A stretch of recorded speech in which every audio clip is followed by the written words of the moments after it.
এক যুবক তার নিজের ঘটনা বলছিল এবং সে নিজের অতীত ও বর্তমানের মধ্যে পার্থক্য খুঁজছিল। সে বলল, আমি নামাজ সম্পর্কে কিছুই জানতাম না, মহান আল্লাহর নাম কখনো মুখে নিতাম না, কোরআন পড়তাম না, আমি দিন থেকে একেবারে দূরে ছিলাম। আমার অবস্থা আর 10 জন যুবকের মতোই ছিল।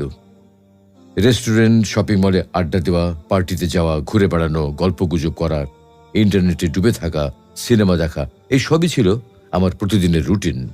এবং অন্যান্য যুবকদের মতো আমিও আমার অবস্থান সম্পর্কে খুবই খুশি ছিলাম। আমি আমার পরিবার থেকে অনেক দূরে থাকতাম এবং তারা আমার তেমন কোনো খোঁজ খবর নিত না। এক রাতে আমি অনেক গুণা করে খুশি মনে বাড়ি ফিরলাম। বাড়ি ফিরে ঘুমাতে গেলাম, কিন্তু ঘুম আসছিল না। বিছানায় শুয়ে এপাশ ওপাশ করতে লাগলাম, কিন্তু কিছুতেই ঘুম আসছিল না। আমার ঘুমের আবার কি হলো? ঘুম আসছে না কেন? ভাবলাম